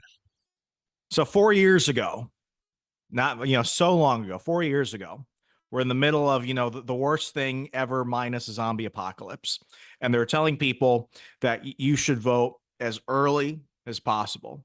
And they're doing this with masks on. They're doing this with social distancing. Everyone is stressing the safety and necessity of voting early because the last thing they want is to go ahead and congest the polls come election day. And it was only those Republicans that wanted to kill grandma who wanted to actually show up on election day to cast their vote. Election day became election season. And we complained about it. And now we're here. And as you've started to see Bucks County flip red, Beaver County flip red, Lancaster County very tight. Now suddenly the grand institutions are incapable of processing people at a steady and reliable rate to do their in-person voting. It's an early absentee ballot. It's an in-person ballot. So instead of, getting your ballot by mail and mailing it in, because many people are concerned about the safety of their ballots, what they're doing is they're going to their local voting places and they're getting that ballot, they're sealing it, they're turning it in on the spot so they can physically see it. So it's scanned and they can see it. So now you have this video out. And there are several others like this. Colin Rugg posted this one. There are a few others I think were shared by Scott Presler and some other folks where you've got these like Karen voter protection folks. I went ahead and looked into this, Austin. They're just basically they're Democrat poll watchers.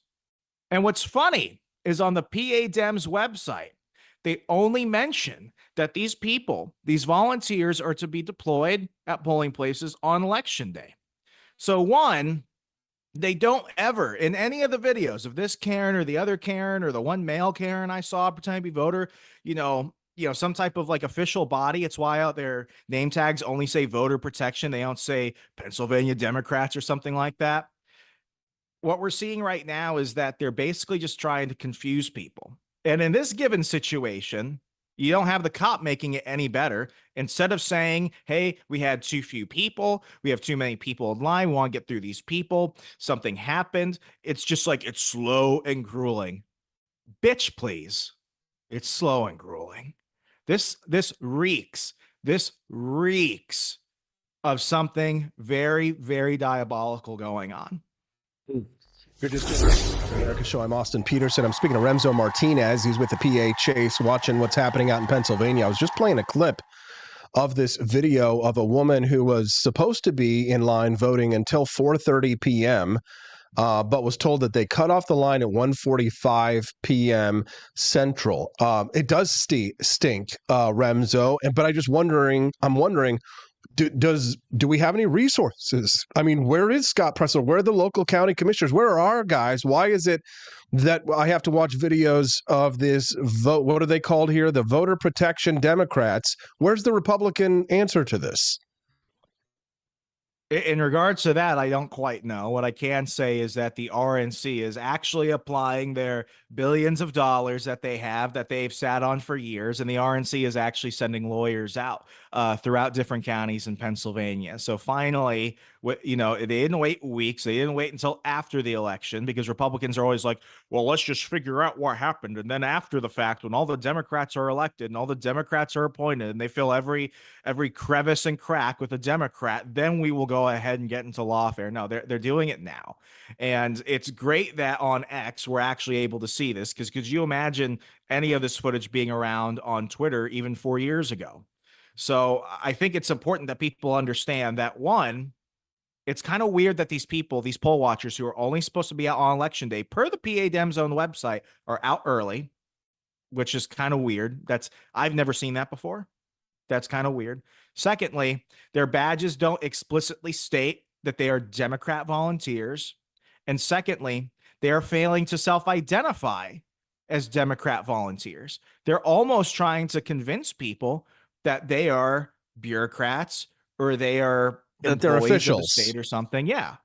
So right there, that creates a massive amount of voter intimidation. And they're going to say, no, that's not voter intimidation. When you give vague answers, when you intimidate people, when you immediately throw the cops at them, that's force of presence.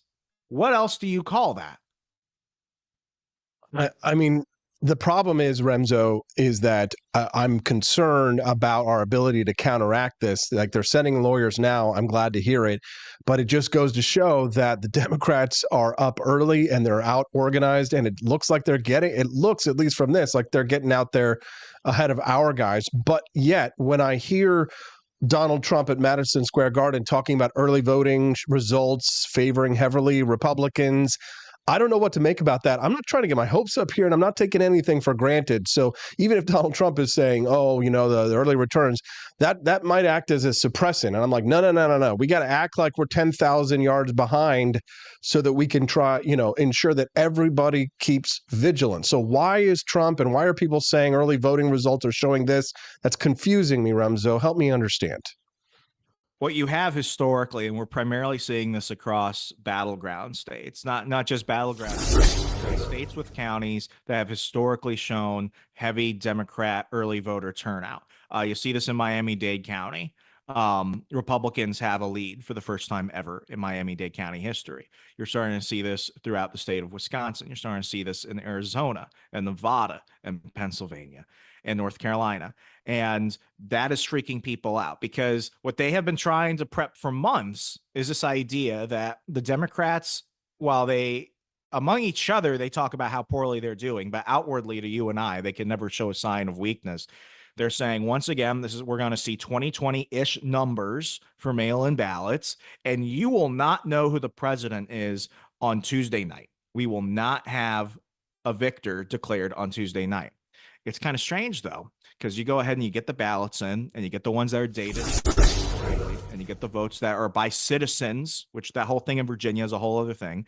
And you could possibly get an answer. And now you have Republicans boasting about the turnout. And when you compare that to the number of people that are expected to actually show up, you have a situation where we could definitively know who is the winner on Tuesday night. Now, what have they said? In Maricopa County, they said, well, it'll take us up to 13 days to count the votes. You've got other counties. I think there's one in Wisconsin that said they'll need 2 to 3 days. You got one in Michigan that says they'll need a couple of days. It's like, why? You've had 4 years to prepare for this. And last I checked, even within 48 hours, Democrats and the media were declaring that the hockey stick spike, the 3 a.m. shuffle, that declared Joe Biden the winner.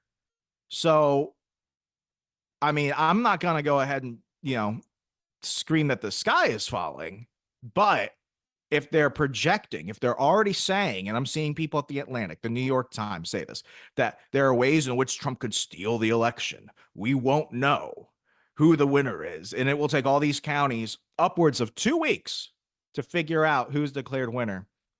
No, something, as you mentioned, stinks to high heaven. Yeah, for sure. We're speaking of Remzo Martinez this morning on the Wake Up America show. Looks like we got a feature over at rumble.com that helps push us into news feeds of people who might not know who I am, who I'm speaking to, who we are, what we're talking about.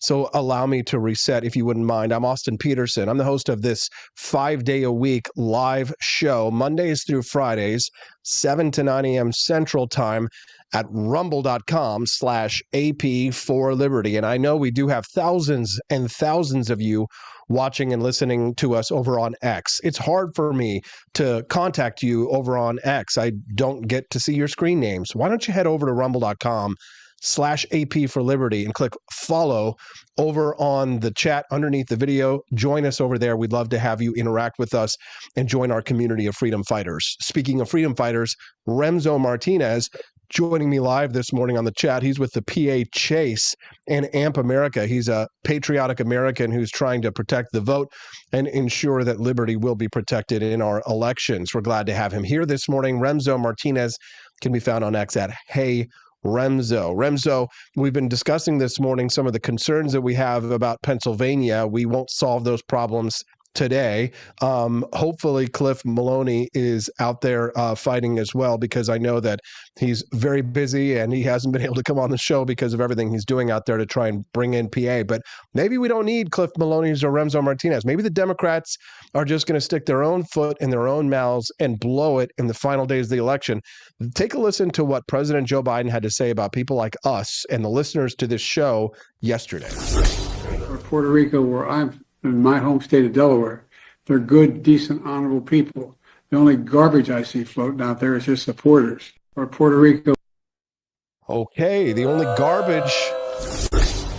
Nice dark MAGA hat there. You can get that at forlibertyshop.com. Hey, Remzo, your reaction to that?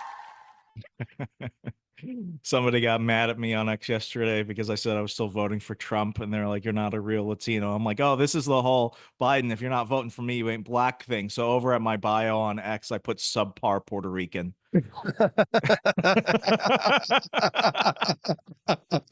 Remzo, talk to us. Puerto Rico, my heart's devotion. Let it sink back in the ocean. What's your take, Remzo? I like to be in America. I've been saying for years, we got to sell that island. I'll double down. We got to sell it. We got to sell it to Marriott. We got to sell it to McDonald's. No, these jokes. I can't take them. It's only like. Talk to me, Puerto Rico. You bring Kill Tony to the stage.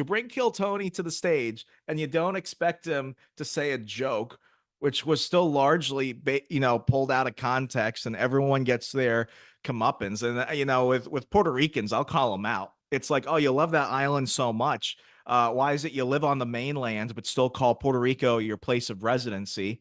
It's because you don't like living there, but you also don't want to pay taxes. So that's a couple of things. Secondly, Puerto Ricans thought that was funny. The things that Puerto Ricans say about Puerto Rico are way worse than what Kill Tony said. And if you want to go ahead and actually see who has done better for the Latino community, fact for fact, line by line, it's not Kamala. And you know what? Donald Trump never called me a Latinx. I would rather be called any other racial slur than be called Latinx.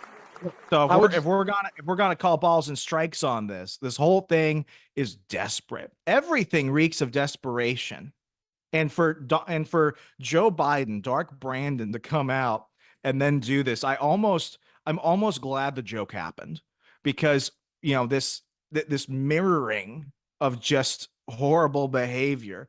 A comedian made a mean joke about an island that people historically make mean jokes about.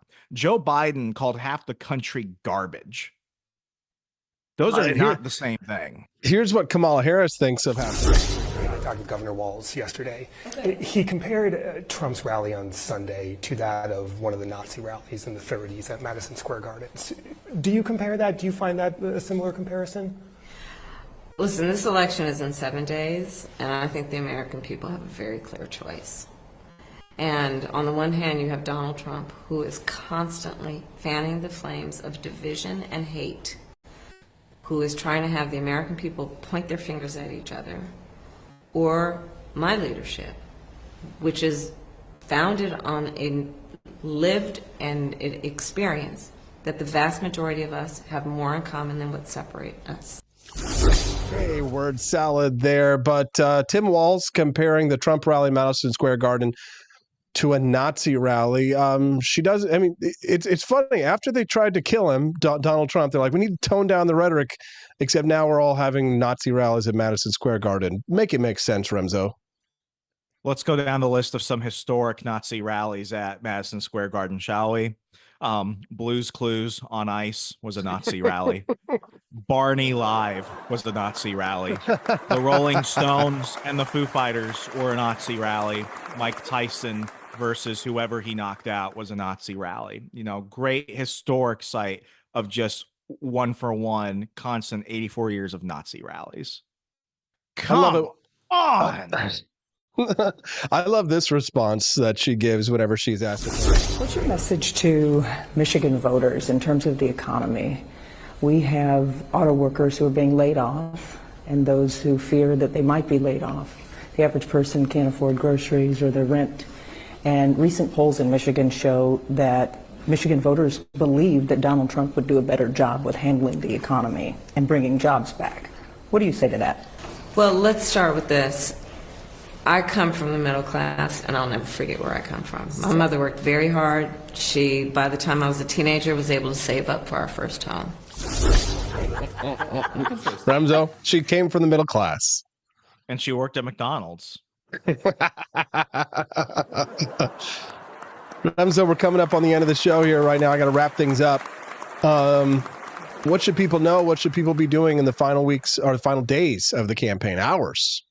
Everything comes down to Pennsylvania. We're doing exceedingly well in Nevada. We're doing exceedingly well in Arizona, largely led by Turning Point Action, Charlie Kirk's group in Arizona. But at the end of the day, PA, while we have a lead at the moment, we have to, as you mentioned, we have to act like we're 50 yards back at this point.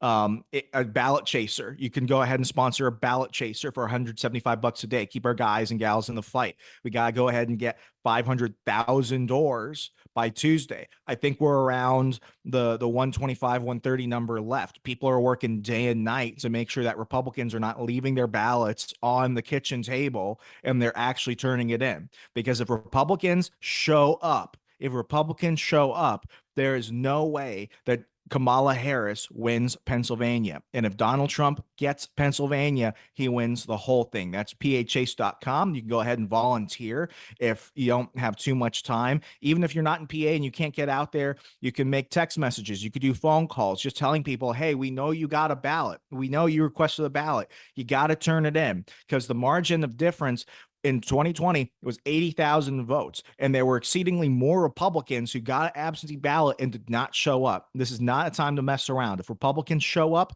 we win, and we win the whole thing, and this nightmare ends. phchase.com. And for the record, for your bald listeners, since the last time we spoke, I've been using tea tree oil, and I've been getting a medium skin fade, and my hairline is so much better, and my wife said that my hair is thicker and my scalp is luscious. So just throwing that out there. Okay, there it is. So do you have a website you're trying to plug there, Remzo? I'm trying to get a deal for tea tree shampoo. Yeah, man, get you an affiliate link or something like that so you make a few bucks when you do that, right? Close the deal. Thank you, Remzo. We appreciate you, brother. Thank you, Austin. Let me know if we can try and get Cliff on at least one more time before the campaign ends, okay? Absolutely. Have a good one. Look, here's the October surprise. It just arrived. This is the basket of deplorables moment. That's what Hillary Clinton said in 2016 that tanked her campaign. Well, that's the Joe Biden-Kamala Harris moment right now. I am a little bit more cynical about this one, Sean, in the following way. It might look like Joe Biden's usual cognitive deficits kicked in, But the reality is we know his family is secretly probably rooting for Donald Trump, not Kamala Harris, to win because they feel really vengeful about how they were treated. So if you're in their shoes, you know that kind of comment is actually going to tank Kamala Harris. So we're going to put those kinds of motivations to one side. But regardless, it is a welcome October surprise because let's take a big step back. What's going on here? The wheels are coming off the car. They're spiraling. And now you see the accusations of the other side being Hitler or piles of garbage. You're going to hear a lot about threats to democracy in the next week. They are flailing, Sean. They understand Americans are not falling for their trick anymore. Donald Trump has a record that he's running on. They're frustrated by it. And I think it's, in some ways, a beautiful thing for our side to watch this completely come undone and turn the page on this ugly chapter of our history. To watch. We appreciate Vivek Ramaswamy. Hopefully, he has an important part to play in the upcoming Trump administration. Looks like we did not hit the bonus content today for the very first time ever. You know, things like that make Kamala feel happy. I hope it's not a portent of things to come. How dare you? And that you will, hopefully in the future, continue to bless me with something. Can you bless me with something? Oh, gosh. Money-wise. Please. Can you suck it? What? Get yourself a box of Founding Flavors coffee at forlibertyshop.com as you exit through the Grift Shop. Thank you to Quest Fanning and to those who tried today. We just weren't able to hit that $60 total by the end of the show. I was so busy and distracted and we had some technical issues, so sorry.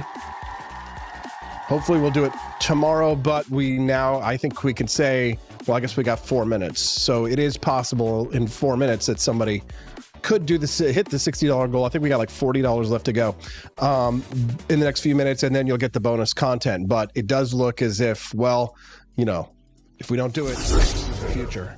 Who stood at this very spot nearly 4 years ago and sent an armed mob to the United States Capitol to overturn the will of the people in a free and fair Guys, I mean, if you're looking for a Nazi rally.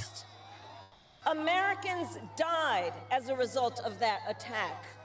140 law enforcement officers were injured because of that attack. And while Donald Trump sat in the White House watching as the violence unfolded on television, he was told by his staff that the mob wanted to kill his own vice president. And Donald Trump responded with 2 words: so what?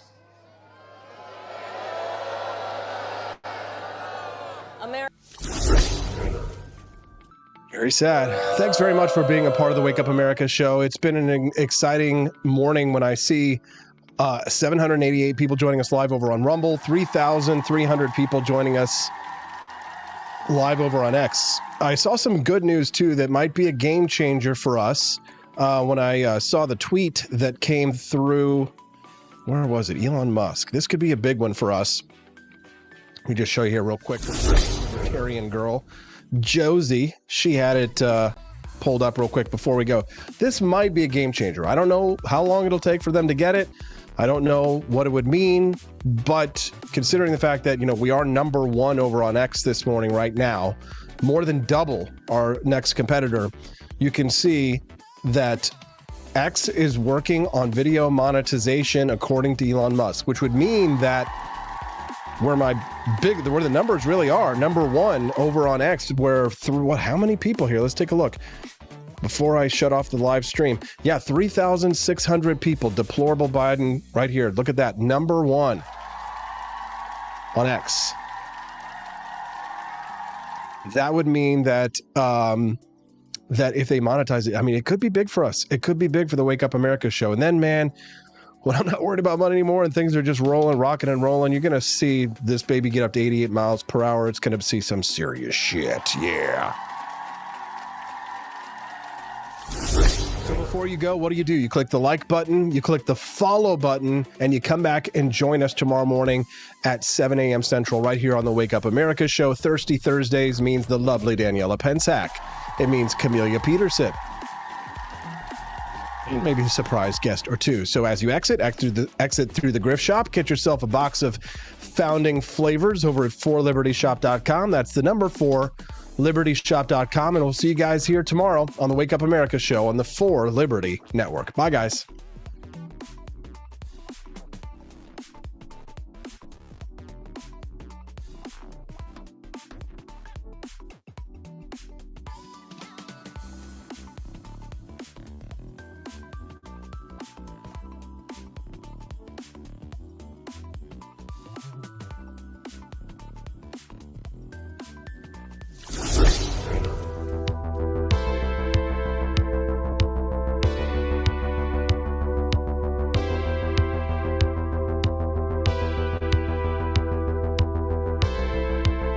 Are you tired of the strange radioactive effects of leftist culture?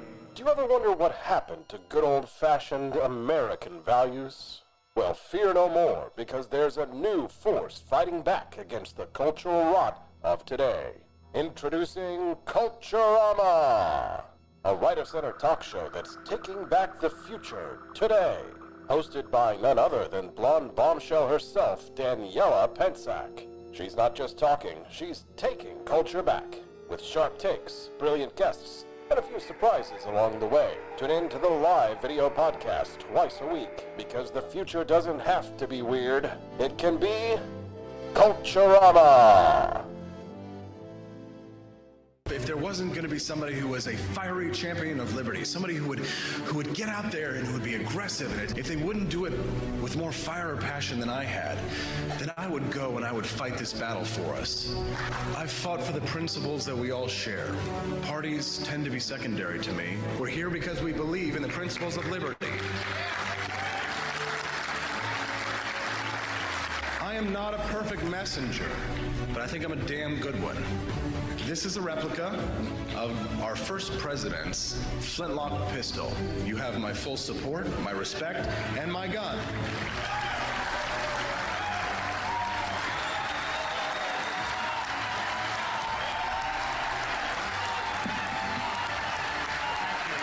I think that the heart of my philosophy is much more libertarianism than well, that's the fashionable word these days, I guess. A conservative is no longer just that. He's a libertarian, and always has been.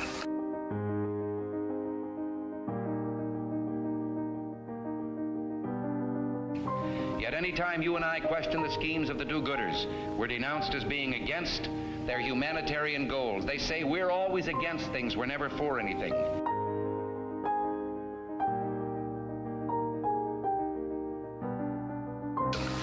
What is fascism? Fascism is private ownership, private enterprise, but total government control and regulation.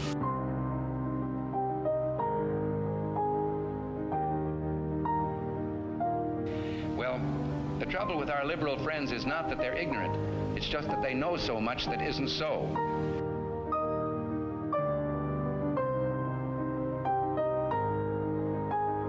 If we lose freedom here, there's no place to escape to. This is the last stand on earth.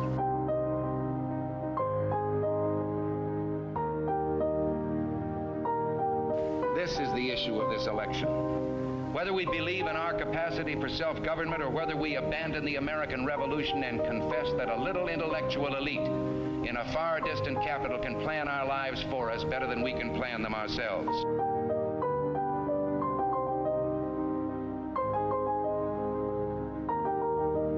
The conservative, so-called, is the one that says less government, get off my back, get out of my pocket, and let me have more control of my own destiny.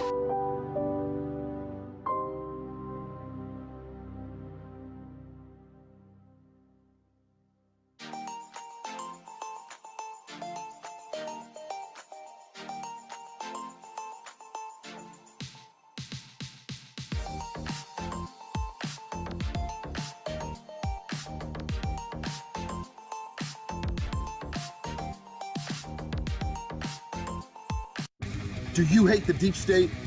Do you reject the Antichrist in all his ways? Do you believe that aliens controlled LBJ to assassinate John F. Kennedy? Did you know that the shot can put chemicals in you that will make you more sensitive to 5G? Do you love America? Do you want more freedom? Do you like smoking hot red-headed libertarians? Then the AP for Liberty shop is for you! Check out all the awesome new merch and have a happy new year! Fight the deep state, reject the Antichrist! Visit AP for Liberty shop and get your patriotic merchandise now, or the deep state wins!